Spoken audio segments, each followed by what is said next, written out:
China के पास 90,000 screen है, हमारे पास स्क्रीन बहुत कम है। हमारे पास करीबन 8 से 9,000 स्क्रीन्स हैं। ये जो एक डिसएडवांटेज है, जो ज्योग्राफिकल डिसएडवांटेज, अगर मुझे फिल्म देखनी है, मैंने सुना है फिल्म अच्छी है, लेकिन मेरे इलाके में दूर दूर तक कोई थिएटर नहीं है, तो मैं कैसे जाके देखूंगा। और इस वक्त मैं यूट्यूब के हेड गुंजन को बुलाना चाहूंगा स्टेज पर। Gunjan, please join us on stage.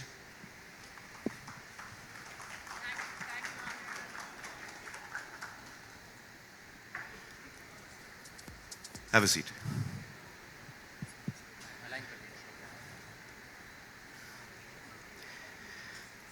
तो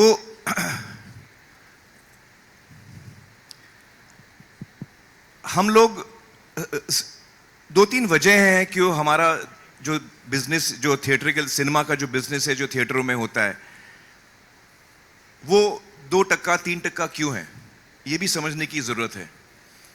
देखिए, अमेरिका जो है, उसकी आबादी कुछ हमसे 1/3 होगी, 1/3 ऑफ अस रफली, लेकिन उनके पास 35,000 स्क्रीन्स हैं। चाइना के पास 90,000 स्क्रीन है, हमारे पास स्क्रीन बहुत कम है। हमारे पास करीबन 8 से 9,000 स्क्रीन्स हैं। कोमल, एम आई राइट, रफली देयर? तो ये जो एक डिसएडवांटेज है, जो ज्योग्राफिकल डिसएडवांटेज, अगर मुझे फिल्म देखनी है, मैंने सुना है फिल्म अच्छी है, लेकिन मेरे इलाके में दूर दूर तक कोई थिएटर नहीं है, तो मैं कैसे जाके देखूंगा। क्या मैं करूं कि मैं वो फिल्म देख सकूं जिसकी मैंने इतनी तारीफ सुनी है? मैं देख ही नहीं पाता हूं। और भी वजह है जिसकी वजह से लोग फिल्म नहीं देख पाते थिएटर में।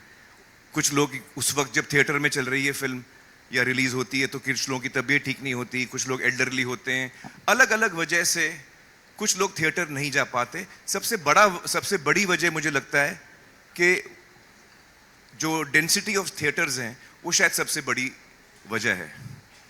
और ये एक जो कोशिश है मेरी, वो ये है कि मैं सिनेमा को घर घर में ले जाऊं, मैं सिनेमा को हिंदुस्तान के गांव गांव में ले जाऊं, और हर ऑडियंस तक हम पहुंच पाए। और ये डेमोक्रेसी है ऑडियंस के लिए कि वो कौन सी फिल्म कब देखना चाहे। जब आप डिजिटल पे हैं, यूट्यूब पे हैं, वीडियो ऑन डिमांड या पेपर व्यू पे हैं, तो आप अपना समय तय कर सकते हैं आपको कब देखना है।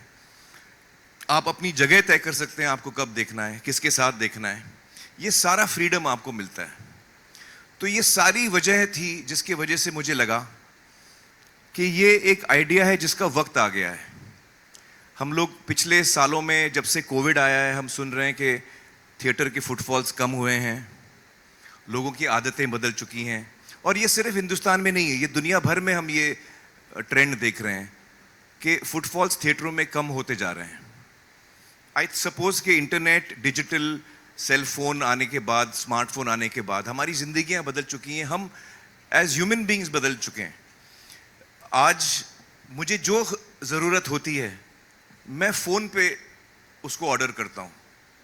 अगर मुझे कुछ खाना ख़रीदना है तो मैं फ़ोन पे ऑर्डर कर सकता हूँ। कपड़े ख़रीदने हैं, जूते ख़रीदने हैं, दवाइयाँ ख़रीदनी है, ब्लड टेस्ट कराना है, आपको फ़्लाइट लेनी है, आपको होटल बुक करा, जो चीज़ आप करना चाहें आज आप सेल फोन पे करते हैं।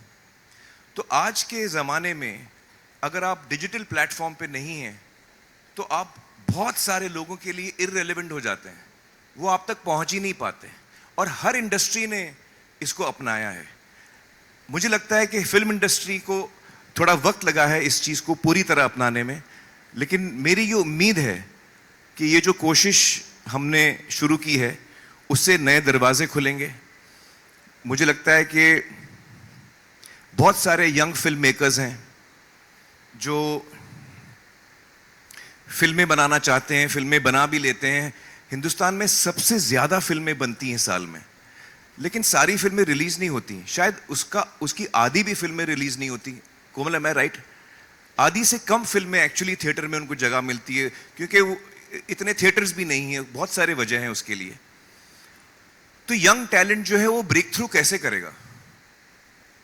थिएटर में मुझे जगह मिलती नहीं, और कोई प्लेटफॉर्म, मुझे कोई पैसे देने वाला नहीं है मेरा कंटेंट खरीदने के लिए, तो मैं जाऊं तो कहां जाऊं?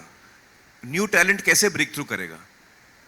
ये एक मौका मिलता है न्यू टैलेंट का कि आप जब आपने अच्छा कंटेंट बनाया और वो लोगों को पसंद आया, तो वो दौड़ेगा, वो एक से दूसरा आदमी बात करेगा, जिसको हम वर्ड ऑफ माउथ बोलते हैं। तो ये एक नई अपॉर्चुनिटी है यंग टैलेंट के लिए। मुझे लगता है कि ये एक अपॉर्चुनिटी है, जो टैलेंट ऑलरेडी मौजूद है। अक्सर हमको कभी कभी लगता है कि यार हमको जो कहना है हम कह नहीं पाए, मार्केट फोर्सेस हैं, कभी कभी और भी वजह हैं जिसकी वजह से हम जो कहना चाहते हैं हम वो पूरी तरह कह नहीं पाते। हमको अक्सर और लोग बताते हैं कि भाई आप ये कंटेंट बनाओ, ऐसा बनाओ, आप फलाना। तो एक क्रिएटिव इंसान की जो एक उसका जो इमोशन होता है कि उसको क्या बनाना है, वो कहीं ना कहीं उसको फिर मारना पड़ता है। लेकिन अब मैं जो चाहूं मैं बना सकता हूं। I am the person who will decide what I want to make, and I decide even what is the economics of it. उसकी इकोनॉमिक्स भी क्या होगी वो भी मैं तय करूंगा।